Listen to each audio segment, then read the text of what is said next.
So ಇವತ್ತು simple, very very ಸಿಂಪಲ್ಲಾಗಿ ಹೇಗೆ ನಾವು ಒಂದು ಚಿಕನ್ ಗ್ರೇವಿನ ಮಾಡೋದಂತ ನೋಡೋಣ ಬನ್ನಿ. ಫಸ್ಟು ಒಂದು ಬಾಣಲಿಗೆ ಸ್ವಲ್ಪ ಆಯಿಲ್ ಹಾಕಿ ಒಂದು ಸ್ವಲ್ಪ ಸೋಂಪು ಮತ್ತು ಕಸೂರಿ ಮೇಥಿ ಇಲ್ಲ ಅಂತ ಅಂದರೆ ಸ್ಕಿಪ್ ಮಾಡ್ಬೋದು, ಇಲ್ಲ ಮೆಂತ್ಯ ಸೊಪ್ಪಿದ್ರೆ ಮೆಂತ್ಯ ಸೊಪ್ಪನ್ನ ಹಾಕ್ಬೋದು. ಇದಕ್ಕೆ ಜಜ್ಜಿಟ್ಟಿರೋ ಅಂಥ ಬೆಳ್ಳುಳ್ಳಿ ಮತ್ತು ಶುಂಠಿನ ಹಾಕ್ಕೊತಾ ಇದ್ದೀವಿ. ಏನಂತ ಅಂದರೆ ಇದು ಬ್ಯಾಚುಲರ್ಸ್ಗೆ ತುಂಬ ಈಸಿ ಆಗುತ್ತೆ. ಈಗ ಮಿಕ್ಸಿ ಇರೋದಿಲ್ಲ ಅಂತ ಅನ್ನುವಾಗ ಜಜ್ಜಿಬಿಟ್ಟು ಹಾಕೋಬಹುದು, ಇಲ್ಲ ಅಂತ ಅಂದರೆ ಪವರ್ ಹೋಗಿರುತ್ತೆ ಅನ್ನೋ ಟೈಮಲ್ಲೂ ಈ ರೆಸಿಪಿನ ಮಾಡ್ಕೊಬೋದು. ತುಂಬ ಸಿಂಪಲ್ಲು ಮತ್ತು ತುಂಬ ಟೇಸ್ಟಿಯಾಗಿರುತ್ತೆ.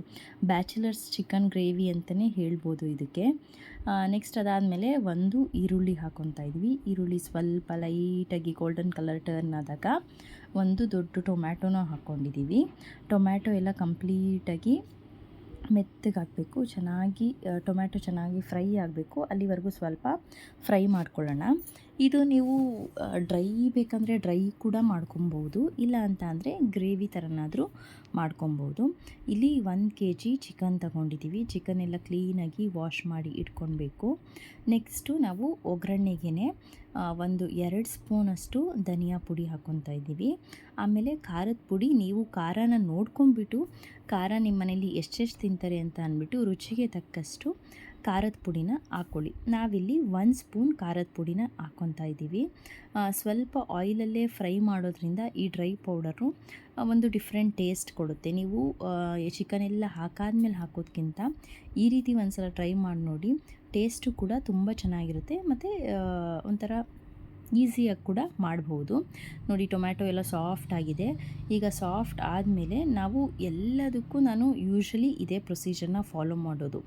ಏನಂತ ಅಂದರೆ ಏನೇ ತಂದ್ರೂ ಫಸ್ಟು ಚಿಕನ್ಗೆ ಉಪ್ಪು ಮತ್ತು ಅರಶಿನ ಹಾಕ್ಬಿಟ್ಟು ಅದು ಒಂದು ಹಾಫ್ ಕುಕ್ಡಾದರೂ ಆಗಿರಬೇಕು.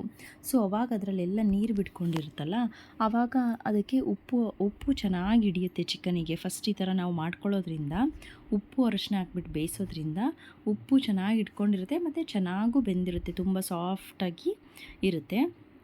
ಸೊ ನಾವೇನಿದೆ ಚಿಕನ್ನು ಅದನ್ನು ಹಾಕ್ಕೊತಾ ಇದ್ದೀವಿ. ಆಮೇಲೆ 1 ಸ್ಪೂನಷ್ಟು ಅರಶಿನದ ಪುಡಿನ ಹಾಕ್ಕೊಳ್ಳೋಣ ಮತ್ತು ರುಚಿಗೆ ಎಷ್ಟು ಬೇಕಷ್ಟು ಉಪ್ಪನ್ನ ಹಾಕ್ಕೊಂಡು ಮಿಕ್ಸ್ ಮಾಡಿಬಿಟ್ಟು ಲಿಡ್ ಕ್ಲೋಸ್ ಮಾಡಿಬಿಟ್ಟು ಒಂದು 10 ಮಿನಿಟ್ಸು ಬಾಯ್ಲ್ ಮಾಡಬೇಕು. ಈ 10 ಮಿನಿಟ್ಸ್ ಬಾಯ್ಲ್ ಮಾಡೋದ್ರಲ್ಲೇ ನಮಗೊಂದು 60-70% ಅಷ್ಟು ಬೆಂದೋಗ್ಬಿಟ್ಟಿರುತ್ತೆ. ಏಕೆಂದರೆ ಇದು ಬಾಯ್ಲರ್ ಕೋಳಿ ಆಗಿರೋದ್ರಿಂದ ಫಾರಮ್ ಆಗಿದ್ದರೆ ನೀವು ಕುಕ್ಕರಲ್ಲಿ ಮಾಡಬೇಕು. ಅದು ಸ್ವಲ್ಪ ಒಂದು 4-5 ವಿಷಲ್ ಹಾಕಿಸ್ಬೇಕಾಗುತ್ತೆ. ಬಟ್ ಇದು ತುಂಬ ಬೇಗನೆ ಆಗುತ್ತೆ ಮತ್ತು ಟೇಸ್ಟಿಯಾಗಿ ಕೂಡ ಇರುತ್ತೆ. ನೋಡಿ, ಇವಾಗ ಇದನ್ನು ಲಿಡ್ ಕ್ಲೋಸ್ ಮಾಡಿಬಿಟ್ಟು ಒಂದು 10 ಮಿನಿಟ್ಸ್ ಅಷ್ಟು ಬಾಯ್ಲ್ ಮಾಡೋಣ. ಇಷ್ಟರಲ್ಲೇ 60-70% ರೆಡಿಯಾಗಿ ಹೋಗುತ್ತೆ. ನಿಮಗೆ ಈ ಅಡುಗೆ ಬಂದುಬಿಟ್ಟು ಒಂದು 15-20 ಮಿನಿಟ್ಸ್ ಒಳಗಡೆ ಈ ಅಡುಗೆನೂ ಕೂಡ ರೆಡಿಯಾಗಿ ಹೋಗುತ್ತೆ. ನೀವು ರೈಸ್ ವಿಷಲ್ ಆಗಿ ಆರೋದ್ರೊಳಗೆ ಈ ಚಿಕನ್ ಗ್ರೇವಿನೂ ರೆಡಿಯಾಗಿ ಹೋಗುತ್ತೆ.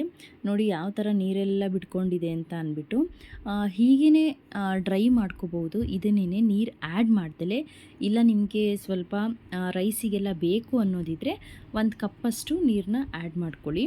ಇದಕ್ಕೆ ಪುದೀನ ಮತ್ತು ಕೊತ್ತಂಬರಿ ಸೊಪ್ಪನ್ನ ಹಾಕ್ಕೊಳ್ಳೋಣ. ಹಾಕ್ಕೊಂಬಿಟ್ಟು ಒಂದು ಸ್ವಲ್ಪ ಮಿಕ್ಸ್ ಮಾಡಿ ನಿಮಗೆ ನೀರು ಬೇಕಾದಲ್ಲಿ ನೀರನ್ನ ಆ್ಯಡ್ ಮಾಡ್ಕೊಳ್ಳಿ. ಚಿಕನ್ನು ಯಾವುದೇ ರೀತಿ ಎಕ್ಸ್ಪೆರಿಮೆಂಟ್ ಮಾಡಿದ್ರೂ ಹಾಳಾಗೋದಿಲ್ಲ, ಚೆನ್ನಾಗಿರುತ್ತೆ, ತಿನ್ಬೋದು. ಬಟ್ ನೀವು ಈ ರೀತಿ ಮಾಡೋದ್ರಿಂದ ವೆರಿ ವೆರಿ ಸಿಂಪಲ್ ಅಡುಗೆ ಇದು. ಯಾರು ಬೇಕಾದ್ರೂ ಮಾಡಿಕೊಂಡು ಕೊತ್ತಂಬರಿ ಮತ್ತು ಪುದೀನ ಒಂದು ಒಳ್ಳೆ ಫ್ಲೇವರ್ ಕೊಡುತ್ತೆ ಚಿಕನ್ಗೆ. ನೋಡಿ, ಈಗ ಸ್ವಲ್ಪ ನಿಮಗೆ ಬೇಕು ಅಂತ ಅಂದರೆ ನೀರು ಹಾಕ್ಕೊಳ್ಳಿ 1 ಕಪ್ಪಷ್ಟು. ನಾವಿಲ್ಲಿ 1 ಕಪ್ಪಷ್ಟು ನೀರನ್ನ ಆ್ಯಡ್ ಮಾಡ್ತಾಯಿದ್ದೀವಿ, ಯಾಕೆಂದರೆ ಇದು ರೈಸಿಗೆ ಬೇಕಾಗಿರೋದ್ರಿಂದ ನಾನಿಲ್ಲಿ 1 ಕಪ್ಪಷ್ಟು ನೀರನ್ನ ಆ್ಯಡ್ ಮಾಡಿಬಿಟ್ಟು ಇನ್ನೊಂದು 5 ಮಿನಿಟ್ಸ್ ಅದನ್ನು ಬೇಯಿಸ್ಕೊಳ್ಳೋಣ. ಬೇಯಿಸ್ಕೊಂಡಾದಮೇಲೆ ಇನ್ನೇನು ಇಳಿಸ್ಬೇಕು ಅನ್ನೋ ಟೈಮಲ್ಲಿ ಒಂದು ಅರ್ಧ ನಿಂಬೆಹಣ್ಣ ಹಾಕ್ಕೊಳ್ತಾ ಇದ್ದೀನಿ. ನಿಂಬೆಹಣ್ಣು ಹಾಕ್ಕೊಂಡ್ರೆ ಒಂದು ನಾನ್ ವೆಜ್ ಅಡುಗೆಗೆ ಟೇಸ್ಟ್ ಎಲ್ಲ ನ್ಯೂಟ್ರಲೈಸ್ ಆಗಿ ಚೆನ್ನಾಗಿರುತ್ತೆ. ಹುಳಿ ಆಗಿದ್ರೆ ತುಂಬ ಚೆನ್ನಾಗಿರುತ್ತೆ ರೆಸಿಪೀಸು. ತುಂಬ ಹುಳಿ ಆಗೋದಿಲ್ಲ. ಸ್ವಲ್ಪ ಒಂದು ನಿಂಬೆಹಣ್ಣು ಹಾಕ್ಕೊಂಡ್ರೆ ನಿಮಗೆ ಟೇಸ್ಟ್ ಎನ್ಹ್ಯಾನ್ಸ್ ಆಗುತ್ತೆ ಅಂತಲೇ ಹೇಳ್ಬೋದು. ನೋಡಿ ಇವಾಗ ಇದು ರೆಡಿ ಆಗಿದೆ. ಅನ್ನದ ಜೊತೆ ತಿನ್ಬೋದು, ರೊಟ್ಟಿ ಜೊತೆ ತಿನ್ಬೋದು, ದೋಸೆ ಜೊತೆ ತಿನ್ಬೋದು. ಎಲ್ಲದ್ರ ಜೊತೆನೂ ಪರ್ಫೆಕ್ಟ್ ಕಾಂಬಿನೇಷನ್. ನಿಮಗೆ ಡ್ರೈ ಬೇಕು ಅಂದರೂ ಕೂಡ ನೀರು ಹಾಕದೆ ಹಾಗೆ ಡ್ರೈ ಮಾಡ್ಕೊಳ್ಳಿ. ನೋಡಿ ಟೇಸ್ಟಿಯಾದ ಒಂದು ಬ್ಯಾಚುಲರ್ಸ್ ಚಿಕನ್ ಗ್ರೇವಿ ರೆಡಿ ಆಗಿದೆ. ಟೇಸ್ಟು ಕೂಡ ತುಂಬ ಚೆನ್ನಾಗಿರುತ್ತೆ. ಒಂದು ಸಲ ಟ್ರೈ ಮಾಡಿಬಿಟ್ಟು ಹೇಗಿತ್ತು ಅಂತ ಅಂದ್ಬಿಟ್ಟು ಕಮೆಂಟ್ ಮೂಲಕ ತಿಳಿಸಿ. ಇನ್ನಷ್ಟು ರೆಸಿಪೀಸ್ ನಿಮಗೆ ಬೇಕಿದ್ದರೆ ಯಾವ ರೆಸಿಪೀಸ್ ಹಾಕಬೇಕು ವಿಡಿಯೋನ ಅಂತ ಅಂದ್ಬಿಟ್ಟು ಕೂಡ ಕಮೆಂಟಲ್ಲಿ ತಿಳಿಸಿ ಅಂತ ಹೇಳ್ತಾ ಈ ವ್ಲಾಗ್ನ ಕಂಪ್ಲೀಟ್ ಮಾಡ್ತಾ ಇದ್ದೀನಿ. ಯಾರೆಲ್ಲ ಸಬ್ಸ್ಕ್ರೈಬ್ ಆಗದೆ ನನ್ನ ಚಾನಲ್ನ ವಾಚ್ ಮಾಡ್ತಾ ಇದ್ದೀರಾ, ದಯವಿಟ್ಟು ಸಬ್ಸ್ಕ್ರೈಬ್ ಆಗಿ. ಇದು ನನ್ನ ಹೊಸ ಚಾನಲ್ RB ಟಾಕ್ಸ್ ಕನ್ನಡ, ನಂದು ಹಳೆ ಚಾನಲ್. ಹಾಗಾಗಿ ಈ ಹೊಸ ಚಾನಲಲ್ಲಿ ನಿಮ್ಮನ್ನೆಲ್ಲ ಸಿಗೋಣ ಅಂತ ಹೇಳ್ತಾ ಈ ವಿಡಿಯೋನ ಕಂಪ್ಲೀಟ್ ಮಾಡ್ತಾ ಇದ್ದೀನಿ. Thank you.